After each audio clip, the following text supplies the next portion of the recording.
नमस्कार दोस्तों, मैं जितिन सिंह एक बार फिर से आप सभी का राणा टेक ज्ञान में बहुत बहुत स्वागत अभिनंदन करता हूँ। और आज की क्लास में हम बात करेंगे माइक्रोसॉफ्ट वर्ड 2024 के होम टैब के फाउंट ग्रुप के। और फाउंट ग्रुप में भी हम बात करेंगे कि किस तरीके से हम फाउंट बदल सकते हैं। फाउंट क्या होता है? एक प्रकार की लिखावट। जैसे हम सभी का अपना अपना हैंड राइटिंग होता है, सभी का लिखने का तरीका होता है अलग अलग। तो उसी तरीके से क्या होता है, कंप्यूटर में भी आप अलग अलग टाइप की लिखावट दे सकते हैं। कई बार आपने इंटरनेट में देखा होगा अलग अलग तरह के डॉक्यूमेंट मिल जाते हैं, लिखावट अलग अलग। कई बार हम कार्ड, लेटर, न्यूज़पेपर में भी अलग अलग स्टाइल में मैटर से तो किस तरीके से लिखावट को आप बदल सकते हैं। तो जो ये लिखावट हम कंप्यूटर में बदलते हैं उसके लिए फाउंट काम करते हैं। अलग अलग फाउंट का अपना अलग अलग लिखने का स्टाइल। उसके बाद हम बात करेंगे कि फाउंट का साइज अगर आपको बड़ा करना है, छोटा करना है तो कैसे करें, क्योंकि ये भी हमारे लिए बहुत उपयोगी होता है कि हमें साइज बड़ा करना है, छोटा करना है, कितना अच्छा दिखेगा, इस तरीके से कैसे हम सेट करें इसकी बात। और एक परफेक्ट साइज क्या होता है इसकी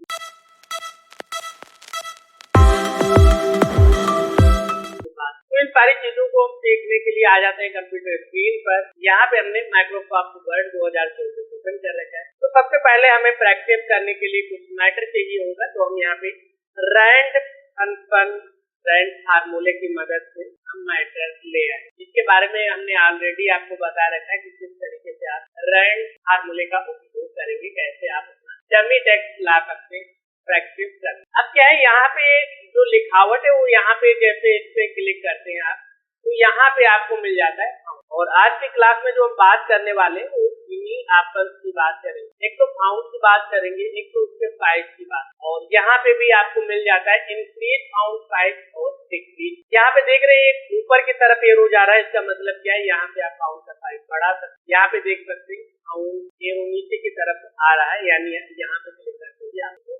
तो चलिए यहाँ पे अगर आपको कोई फाउंट स्टाइल बदलना है तो आपको पहले मैटर को सेलेक्ट करना है, क्योंकि कंप्यूटर आपके तरीके से इतना जानकार नहीं है जो समझ जाए कि आप क्या। जैसे मान लेते कि मुझे पहले पैराग्राफ का फाउंट स्टाइल बदलना, तो भाई मुझे पता है कंप्यूटर को कैसे पता चलेगा, कंप्यूटर को पता चलेगा जब हम सेलेक्ट मैटर को सेलेक्ट करने के बाद यहाँ पे अगर आपको जूम करके दिखाएं तो यहाँ पे आपको आना है और यहाँ पे एरो दिख रहा है, आपको इस एरो पे क्लिक करना है और इस ड्रॉप डाउन लिस्ट में आपको बहुत सारे फाउंट मिल जाए। जो भी आपने कस्टम फाउंट अपने कंप्यूटर में इंस्टॉल कर रखा होगा या फिर अगर आपने कस्टम फाउंट नहीं डाला है तभी आपके कंप्यूटर में बहुत से फाउंट पहले से पड़े। अब जैसे जिस भी फाउंट पे आप ले जा रहे हैं अपना पॉइंटर, उसका इफेक्ट आप देख रहे हैं। जो पैराग्राफ आपने सेलेक्ट कर रखा है उसमें दिख रहा है कि अगर ये फाउंट लेंगे तो कैसा हमारा मैटर दिखेगा, ये फाउंट लेंगे तो कैसा मैटर। जैसे इस तरीके से देखते हैं, अगर आपको मैटर तैयार करना तो इस तरीके से आप स्टाइल दें। तो ये अलग अलग लिखावट आप देख सकते हो, अलग अलग। तो यहाँ पे जो भी आपको लिखावट अच्छी लगे, जैसे मान लेते ये है, अगर ये मुझे रखनी तो यहाँ पे ये मुझे चले तो ये लिखावट अप्लाई। अब ये आप कर सकते हैं कि अगर आप चाहते हैं कि मैटर हम टाइप करें तभी से हमारी लिखावट बदल जाए, तो उसके लिए मान लेते हैं यहाँ पे कंट्रोल N करके हम ये फाइल और पहले ही हम यहाँ पे फाउंट सेलेक्ट कर लेते हैं। मान लेते हैं हमने यहाँ पे ये वाला फाउंट सेलेक्ट। अब जैसे कुछ भी मैटर टाइप करेंगे तो ये फाउंट टाइप है, तो आप चाहे पहले ही डिसाइड कर लें कि भाई कौन सा फाउंट रहेगा, कितना साइज रहेगा, कौन सा कलर रहेगा। या फिर आप चाहे मान लेते हैं आपने टाइप कर लिया, फाइल सेव कर लिया, सब कुछ आपका रेडी, उसके बाद आपको लगता है कि भाई इसका स्टाइल मुझे अच्छा नहीं लगता, स्टाइल अलग होना चाहिए, यूनिक होना चाहिए, तो आप बात में भी। तो यहाँ पे मान लेते हैं ये पैराग्राफ को हम सेलेक्ट करते हैं और इसका फाउंट स्टाइल हम थोड़ा सा ये वाला यहाँ पे इसका आखिरी का पैराग्राफ लेते हैं और यहाँ पे कोई और फाउंट स्टाइल कोई है, मान लेते हैं यहाँ पे हम एक फाउंट स्टाइल। तो इस तरीके से आप देख रहे हैं यहाँ पे अलग अलग मैटर के लिए आप अलग अलग फाउंट स्टाइल देते हैं और सभी फाउंट स्टाइल अपने आप में परफेक्ट होती है। आप कहाँ पर इसका उपयोग करना चाहते हैं आप पर।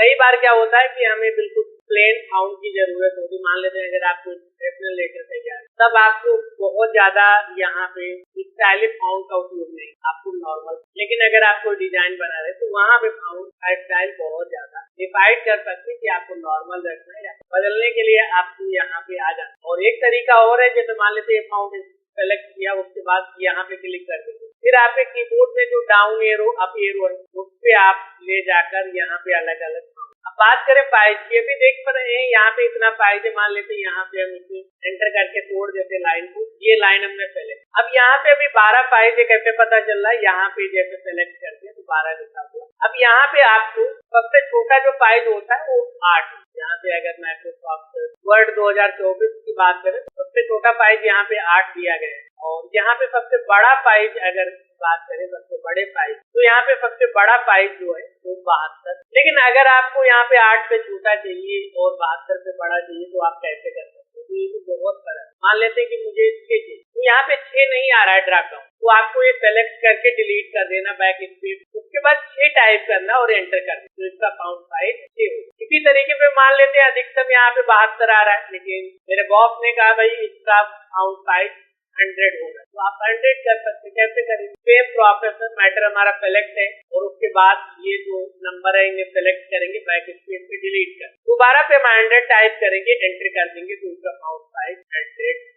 इस तरीके से आप मैनुअली भी इसमें बदलाव कर, ये कोई जरूरी नहीं कि यहाँ पे जो लिस्ट में नंबर आ रहे हैं केवल आप उनका ही कोई कस्टम भी दे। यहाँ पे एक चीज और आप ध्यान दीजिए, जैसे मान लेते हैं 8 के बाद 9 आ रहा है, 10 आ रहा है, 11 आ रहा है, 12 आ रहा है, 12 के बाद 13 नहीं आ रहा है, सीधे 14 आ रहा है, 14 के बाद 16, फिर 20 के बाद 22, इसी तरीके पे 28 के बाद 36। लेकिन आपके बॉस ने कहा भाई फाउंड साइज 30 रखना। अब आप इस ड्रॉप डाउन में देखेंगे तो आपको पता लगेगा भाई इसमें 30 तो है ही नहीं, तो आप क्या करेंगे, तो आप वही करना है कि जो भी फाउंड साइज यहाँ पे आ रहा है उसे सेलेक्ट कीजिए, बैक स्पेस पे हटा दीजिए, और यहाँ पे जो आपको फाउंड साइज जैसे 30 रखना 30 टाइप कीजिए, एंटर प्रेस, ये फाउंड साइज 30 हो गया। तो इस तरीके से आप इसका साइज कम या ज्यादा कर। उसके बाद जो ये दो यहाँ पे इंक्रीज फाउंड साइज और डिक्रीज फाउंड साइज की आप, तो यहाँ पे क्लिक करते हुए आप इंक्रीज कर सकते हैं फाउंड साइज को बढ़ा, यहाँ पे क्लिक करते हुए आप अपने फाउंड साइज को डिक्रीज कर सकते हैं, यानी तो इस तरीके से आप क्या कर सकते हैं, यहाँ फाउंड साइज को छोटा या बड़ा। अब बात करें एक परफेक्ट फाउंड साइज क्या होना चाहिए, तो अगर आप देखिए नॉर्मल इंग्लिश में टाइप कर रहे हैं, यहाँ पे हिंदी और इंग्लिश दोनों में अलग अलग मैटर करता है फाउंड। मान लेते हैं अगर हिंदी में आप कुछ 10 वगैरह में टाइप कर रहे हैं, तो वहाँ पे आपको फाउंड साइज कम से कम 14 या फिर 16 रखना चाहिए। अगर आप बहुत अच्छा मैटर दिखाना चाहते हैं और आपका मैटर बहुत ही कम है, तो आपको फाउंड साइज 16 रखना। अगर आप एक नॉर्मल साइज में दिखाना चाहते हैं और आपका मैटर भी पर्याप्त है, तो आपको 14 फाउंड साइज रखना है, 14 से कम नहीं, फिर वो अच्छा नहीं। लेकिन अगर इंग्लिश टाइपिंग की बात करें, अगर इंग्लिश में कोई आप मैटर टाइप कर रहे हैं और यहाँ पे ये चीज आपके फाउंड स्टाइल पे भी मैटर कर, यहाँ पे अभी देखिए इसका भी फाउंड साइज कितना है, 12 है, इसका भी फाउंड साइज 12 है, और अगर इसका भी देखें तो आप फाउंड साइज, लेकिन ये छोटा दिख रहा है, ये हमारा नॉर्मल दिख रहा है, ये और भी बोल्ड है तो और भी है। तो ये चीज मैटर करती है कि आपने कौन सा फाउंड साइज सेलेक्ट। लेकिन इंग्लिश के ज्यादातर फाउंड में अगर आप फाउंड साइज 12 रखेंगे तभी आपका बहुत ही परफेक्ट। लेकिन अगर आपने ऐसा कोई फाउंड स्टाइल चुन रखा है जिसका पूरा स्मॉल दिखता है, छोटा दिखता है, तो वो उसमें आप 13 या 14 रख सकते हैं, 14 से ऊपर तो आपका सही नहीं है। फिर आपको अगर कोई विशेष जरूरत है, एडिंग वगैरह बना रहे हैं, तब आप दे सकते हैं। अगर आप नॉर्मल कोई लेटर टाइप कर रहे हैं, तो लेटर टाइप, तो आपको 12 से 14 के बीच, जैसे यहाँ पे नॉर्मल फाउंड है तो आपको 12 ही रखना चाहिए। फिर साइज होता है और अच्छी तरीके से आपका मैटर भी विजुअल होगा और पर्याप्त मात्रा में आपको पेज को। तो आशा करते हैं ये चीजें आपको हमारी ये क्लास कैसी लगी, कमेंट बॉक्स में ऑप्शन लिखें। अगर आपको कोई भी डाउट है, कोई भी समस्या है, उसे भी कमेंट बॉक्स में लिखना ना भूलें।